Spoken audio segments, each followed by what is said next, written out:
Hi అండి, welcome to Sanjay vlogs. ఇదైతే వైశాఖ పౌర్ణమి రోజు నేను చేసుకున్న పూజని చూపిస్తున్నాను ఈ వీడియోలో. ముందుగా ఈసారి వైశాఖ పౌర్ణమికి పులిహార నైవేద్యంగా పెట్టమని ఐశ్వర్యాంబిక గుళ్ళో స్వామీజీ ఇచ్చిన లిస్ట్లో ఉందండి. అందుకని నేను ముందుగా పులిహారకి అన్నీ రెడీ చేసుకొని రైస్ కుక్కర్లో రైస్ ఆన్ చేసిన తర్వాత పూజ పీట అది కడిగి తెచ్చి చక్కగా దానికి పసుపు రాసి బొట్లవి పెట్టుకుంటున్నాను. మనం ఏ పూజ చేసుకున్నా కూడా ముందుగా పీటను అయితే శుభ్రం చేసుకుంటాం కదా. తర్వాత పూజ గది ముందుండే గడపకు కూడా, ప్రతి గడపకు రాయలేదులేండి, పూజ గది ముందుండే గడపకు మాత్రం ఇలా పసుపు రాసి బొట్లు పెట్టి ఉంచాను. మనం శుక్రవారం కూడా ఇలా పూజ గది ముందున్న గడపకైనా రాసుకుంటే మంచిది అంటారు. ఇక్కడ రైస్ ఉడికిపోయే స్టేజ్కి వచ్చింది కదా అని ఇంకా పులిహార ప్రాసెస్ స్టార్ట్ చేస్తాను అనమాట. ఆల్రెడీ అన్నీ రెడీ చేసి పెట్టుకొని ఉంచుకున్నాను కాబట్టి రైస్ కూడా అయిపోయింది. కొంచెం చల్లారబడితే ప్రసాదం చేయడం ఈజీగా ఉంటుందని చెప్పి ఇక్కడ పల్లీలు వేగిపోతున్నాయి కదా, పక్కన నేను రైస్ కూడా వేడిగా తీసేసి పక్కన పెట్టించాను బేషన్లో. దానిపైన కొంచెం కరివేపాకు, పచ్చిమిర్చి, అల్లం ముక్కలు వేసి దానిపైన ఇంకో లేయర్గా ఆయిల్ కూడా వేసి, వేడి ఆయిల్, ఆల్రెడీ మనం పల్లీలు వేపుతున్న ఆయిల్ ఉంది కదా అందులోది కొంచెం వేసాను. దానివల్ల రైస్ పొడి పొడిగా ఉంటుంది, అతుక్కోకుండా ఉంటుందన్నమాట. ఇలా పోపులన్నీ వేగిన తర్వాత పులిహార గురించి ఏం చెప్తానండి, అది అందరికీ వచ్చిందే. కాకపోతే ఇక్కడ నేను లాస్ట్ టైం 2-3 అడిగారన్నమాట నన్ను, పూజా విధానం మొత్తం చూపించండి, ఇలా చిన్న చిన్న షార్ట్స్ పెడితే ఏమర్థం అవుతుంది అని. అందుకని ఈసారి మాత్రం నేను చేసుకునే పూజ అంతా చూపిందామని ఫిక్స్ అయ్యి కష్టపడి నా వీడియో తీయించుకున్నాను అనమాట.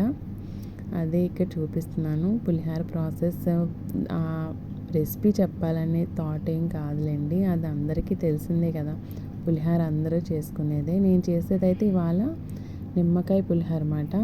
కాబట్టి లెమన్ ముందే స్క్వీజ్ చేసి పెట్టేసుకున్నాను పక్కన, ఈజీగానే అయిపోతుంది.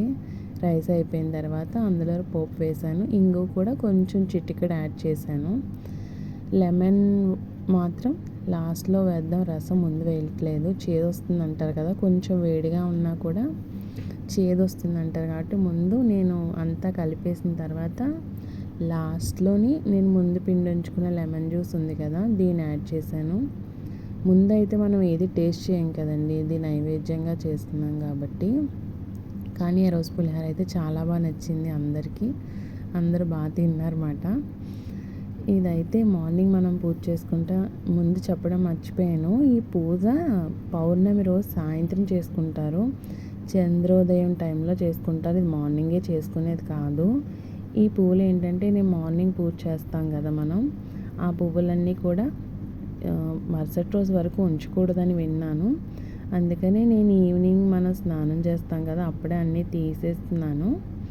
నెక్స్ట్ రోజుకి క్లీన్గా ఉండేలా చూసుకోవాలంట పూజ గది. సూర్యోదయం తర్వాత పువ్వులు తీయకూడదు, సూర్యోదయం ముందే తీయాలి అని విన్నాను. ఇక్కడ నేను పూజ చేసుకునే స్థలం వచ్చి తులసి కోట ముందు పెట్టుకుంటున్నాను కాబట్టి ఇక్కడ అంతా క్లీన్ చేసి పసుపు రాసి బొట్లు పెట్టి ఇంకా పూజ గది నుంచి ఇక్కడికి తిరగడమే సరిపోతుంది. ఒక 10 సార్లన్నీ తిరగాలి, ఆ పూజ సామాన్లన్నీ తెచ్చి ఇక్కడ పెట్టుకోవాలి కాబట్టి అదే జరుగుతుంది అక్కడ. మా చెల్లి వాళ్ళ పాప కూడా నాకు హెల్ప్ చేస్తుందన్నమాట. నేను ఒకటి తెస్తుంటే పాపం ఆ పాప కూడా అన్నీ తెచ్చిపెట్టింది, నాకు హెల్ప్ చేసింది. మనం అన్నీ మర్చిపోతాం కదండి, అందుకని నేను ఫస్టే అన్నీ తెచ్చుకున్నానా లేదా అని అనుకున్న తర్వాత అప్పుడు నేను ఆసనం వేసుకొని కూర్చుంటాను అనమాట. మనం పూజలకు వాడేటప్పుడు ఎప్పుడు కూడా పీట మీద ముగ్గేస్తాం, కానీ పీట మీద క్లాత్ కూడా కంపల్సరీ వేయాలి అంటారు.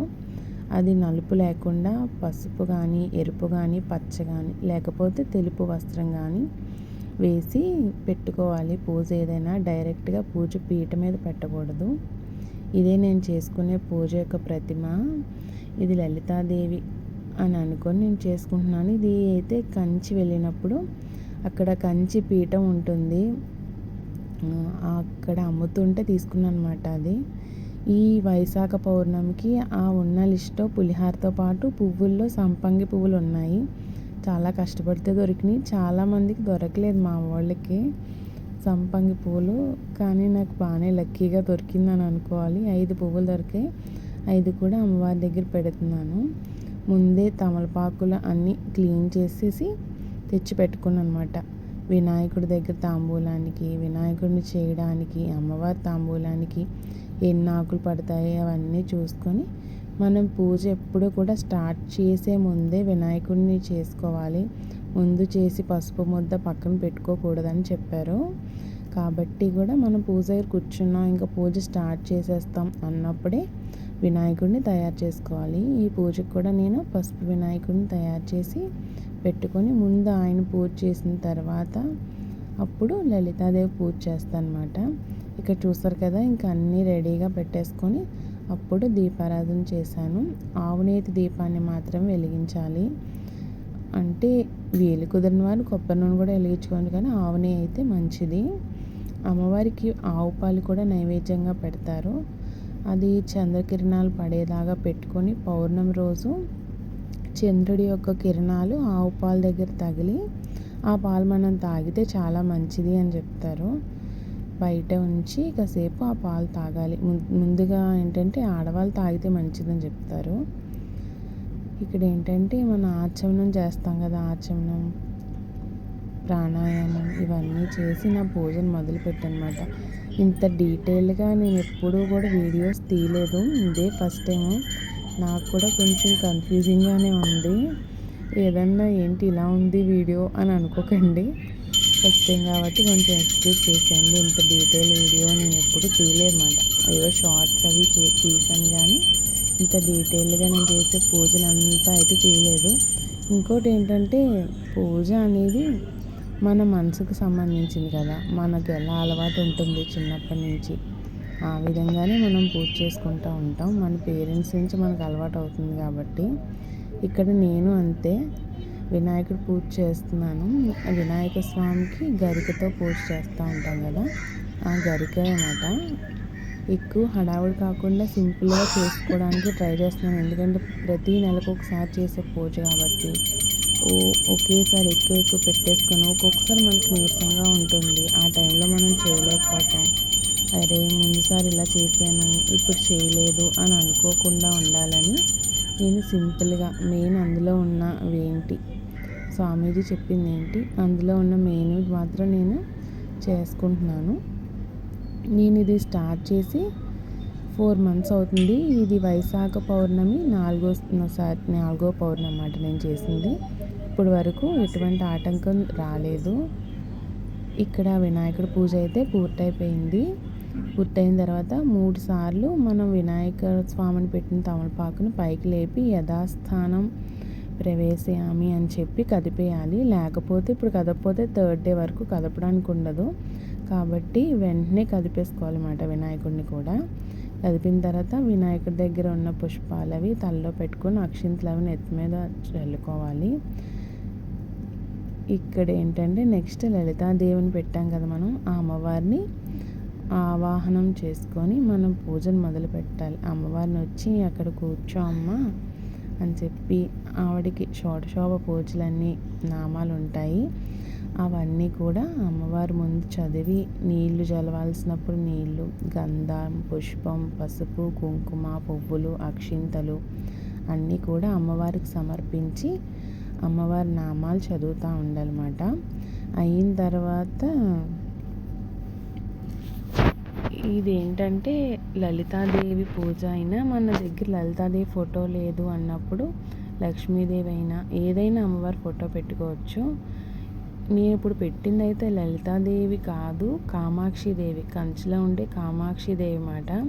కానీ అందరి స్వరూపాలు ఒకటే కాబట్టి కామాక్షిదేవిలోని లలితాదేవి ఫోటో అనుకొని పెట్టుకున్నాను. ఆ పక్కన ఉన్న ఇద్దరు గురువులు కూడా ఆది శంకరాచార్యులు గారు ఒకటి చంద్రశేఖర సరస్వతి స్వామి.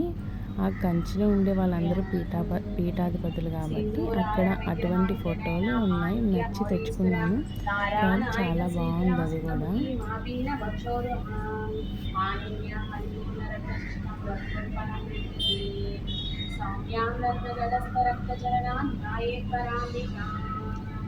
अरुणां करुणातरङ्गिताक्षीं धृतपाशाङ्कुशपुष्पबाणचापाम् अणिमामृतामयूके हाच्ये विभावये भवानी ध्याये पद्मासनस्थां विसुतवदना पद्मभद्रायताक्षीं हेमावापीतवस्त्रां करकलितरसिद्धेव पद्मावराङ्गीं सर्वालङ्कारयुक्तां सकलमवेदां वन्दनं भवानीं श्रीविद्यां साधमूर्तिं सर्वसुखदां सर्वसम्पद्रदात्रीं सकुङ्कुमलेपनानन्दचुम्बि कस्तूरिकां समन्दहस्तेक्षणां सहस्रशापवासाङ्कुशाम् अशेषजनमोहिनी वर्णमाल भूषोज्वलां जपातु स्वपाशिरा जपविदो स्मरेदम्बिकाम् ॐ श्रीमात्रे नमः श्रीमाता श्रीमहाराज्ञी श्रीमत्सिंहासनेश्वरी चिरकिरीटसम्पूर्णा देवकार्यसमुचिता मण्डला मनकामद केयूर कमनीयभुजान्विता रत्नगैवेर्य चित्ताकलोला मुक्ताफलान्विता कामेश्वर प्रेमरत्नमणि प्रतिपनस्तन्नि नाभ्या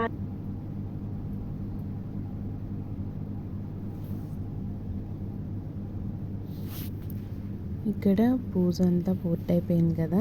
లలితాదేవి పూజ అంటే లలితా సహస్రనామంతో చేశాను అనమాట. తర్వాత ఖడ్గమాల కూడా చదివాను.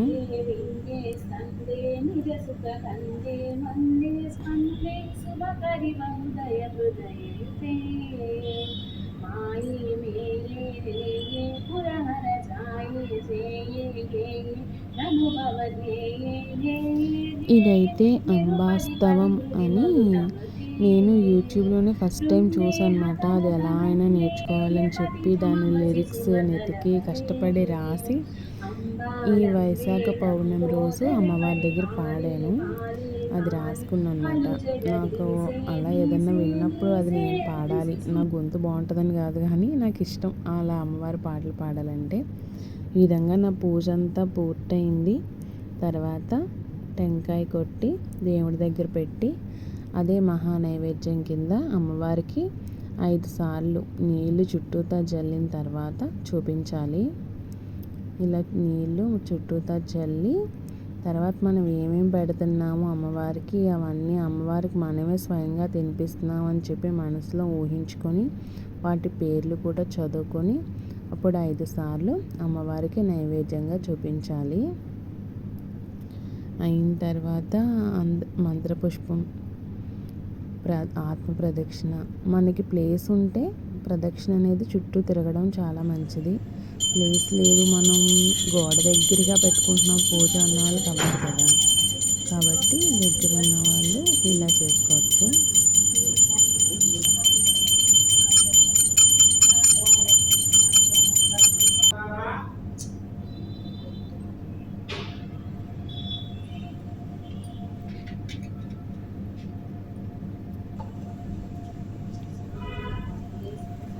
ఇది మంత్రపుష్పం ఇస్తుందన్నమాట. మంత్రపుష్పం హారతి అయిన తర్వాత ఇస్తారు. అందరికీ తెలిసే ఉంటుంది కానీ నేను ఈ పూజ అనేది చూపించాలి డీటెయిల్గా అని చెప్పి చూపిస్తున్నాను. తర్వాత ప్రదక్షిణ ప్లేస్ ఉంది కాబట్టి చెప్పాను కదా, ప్లేస్ ఉన్నప్పుడు చుట్టూ తిరిగితే చాలా మంచిది. మనం ఏదైనా వ్రతాలు చేసుకున్నప్పుడు కూడా ప్లేస్ ఉంది అంటే మాత్రం అదే మనం పూజ చేసుకున్న దాని చుట్టూ తిరిగి చేసుకుంటే ప్రదక్షిణ చాలా మంచిది. తర్వాత ఆడవాళ్ళు సాష్టాంగం చేయకూడదు కాబట్టి ఇలా మోకాల వరకే వంగి మనం శిరస్సు వంచి ఆ అమ్మవారికి మనస్ఫూర్తిగా మన మనసులో ఉన్న కోరిక నెరవేర్చుకోవాలి. తర్వాత చాలామంది చేస్తారో లేదో తెలీదు, అమ్మవారికి ఛత్రం ధారయామి చామరేన వీర్చయామి అని చెప్పి కొన్ని ఉపచారాలు ఉంటాయి. అవి పూజ అంతా అయిపోయిన తర్వాత లాస్ట్లో పువ్వులు అవి అక్షింతలు కానీ వేసి అవి చేస్తూ ఉంటారు. ఖడ్గం దర్శయామి, శూలం దర్శయామి, గజాన్ ఆవాహయామి, అశ్వాన్ ఆవాహయామి అని కొన్ని ఉంటాయి. అవి చేసిన తర్వాత ఇదిగోండి చూస్తున్నారు కదా, పౌర్ణమి చంద్రుడు వచ్చేసాడు. మొత్తానికి నా పూజ స్టార్ట్ అయినప్పుడు చాలా వెలుతురుగా ఉంది. పూజ అయ్యే టైంకి చంద్రుడు కిరణాలు కూడా పడేసరికి చాలా హ్యాపీగా అనిపించింది. నా పూజ అంతా అయిపోయిన తర్వాత అమ్మవారి దగ్గర పూజ చేసిన కుంకుమ ఉంటుంది కదా, అది మాత్రం ఖచ్చితంగా మన పాపిట్లో మన నుదుటిన పెట్టుకొని మన మంగళసూత్రాలకు కూడా పెట్టుకోవాలి. ఇదిగోండి ఇది అమ్మవారు దగ్గర నుంచి చూపిస్తున్నాను. అమ్మవారికి పెట్టిన పులిహార. ఇవాళ నైవేద్యంలో ద్రాక్ష పళ్ళు కూడా పెట్టమని ఉంది. పండులో ద్రాక్ష పండు పెట్టమని ఉందన్నమాట. అవే అక్కడ పెట్టాను. అమ్మవారి దయ వల్ల నిర్విఘ్నంగా 4వ పౌర్ణమి నేను చేసుకునే వాటిలో 4వ పౌర్ణమి కూడా పూర్తయింది. థ్యాంక్ యూ ఫర్ వాచింగ్ అండి.